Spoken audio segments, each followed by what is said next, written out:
लेक bell resort, राहण्याची व जेवणाची उत्तम सोय, निसर्गरम्य परिसरात वसलेले साकूर गाव आणि याच गावातून कवडदरा साकूर रोडवर विस्तृत स्वरूपात उभारलेले लेक बेल रिसॉर्ट। यामध्ये ग्राहकांना एसी, नॉन एसी रूम उपलब्ध आहेत। शिवतीर्थ डेअरीच्या अगदी जवळ तसेच सिन्नर घोटी महामार्गाच्या हाकेच्या अंतरावर असलेले लेक बेल रिसॉर्ट अगदी रिझनेबल पैशात चांगली सोय आणि राहण्याची उत्तम व्यवस्था मिळेल। SMBT हॉस्पिटल पासून फक्त 1 किलोमीटर अंतरावर असलेले लेक बेल रिसॉर्ट आपल्या सेवेसाठी उपलब्ध आहे।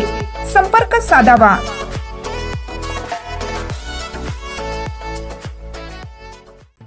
नाशिक मनपाने 11 भूसंपादन प्रक्रियेची सखोल चौकशी करून दोषींवर कायदेशीर कारवाई करावी। शिवसेना महानगर प्रमुखांची आयुक्तांकडे मागणी। नाशिक महापालिकेकडे भूसंपादनाची सुमारे 350 प्रकरणे प्रलंबित असताना त्यात कोणतेही भूसंपादन करताना अतिरिक्त आयुक्तांच्या अध्यक्षतेखाली गठीत समितीची मान्यता आवश्यक आहे। मात्र तत्कालीन नगररचना उपसंचालकांनी गठीत समितीसमोर प्राधान्यक्रम सादर न करताच संबंधित भूसंपादने मंजूर केली आहेत आणि कोट्यावधी रुपयांचा मोबदला देऊन संशयास्पद व्यवहार केल्याच्या तक्रारी पुढे येत आहेत। गेल्या काही दिवसापासून नाशिक महापालिकेच्या भूसंपादनाबाबत सतत संशय व्यक्त केला जात असून काही लोकप्रतिनिधींनीही चौकशीची मागणी केली आहे। त्यामुळे नाशिक महापालिकेत नुकत्याच झालेल्या भूसंपादन प्रक्रियेची सविस्तर चौकशी होऊन आम्हा नाशिककरांच्या कोट्यावधी रुपयांची उधळण करणाऱ्या संबंधित अधिकाऱ्यांवर कायदेशीर कारवाई व्हावी आणि नाशिक महापालिकेची झालेल्या आर्थिक नुकसानीची भरपाई दोषी अधिकाऱ्यांकडून वसूल करावी, अशी मागणी नाशिक शिवसेना महानगरप्रमुख प्रवीण बंटी तिदमे यांनी नाशिक महानगर शिवसेनेच्या वतीने केली।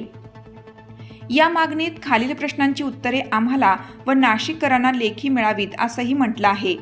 भूसंपादन करताना अतिरिक्त आयुक्तांच्या अध्यक्षतेखाली गठीत समितीची मान्यता न घेताच 350 प्रकरणे प्रलंबित असताना केवळ 11 प्रकरणांना मंजुरी देण्याचे निकष कुणी ठरवले? 11 प्रकरणांना मंजुरी देताना अतिरिक्त आयुक्तांच्या अध्यक्षतेखाली गठीत समितीला डावलण्याचे किंवा त्या समितीची मान्यता न घेण्याचे कारण काय? 11 प्रकरणांना मंजुरी देताना प्राधान्यक्रम कुणी आणि कसा ठरवला? प्राधान्यक्रम ठरवण्याचा अधिकार त्यांच्याकडे होता काय? समितीची मंजुरी नसताना किंवा समितीकडे प्रकरणे न पाठवता भूसंपादनाचा मोबदला देण्यास आयुक्तांनी मंजुरी दिली काय? समितीला डावलून भूसंपादनाचा मोबदला देण्याचे अधिकार नगररचना उपसंचालक आगर मनपा आयुक्तांना आहेत काय? भूसंपादन गैरव्यवहाराशी चौकशी समिती नेमण्यात आली आहे का?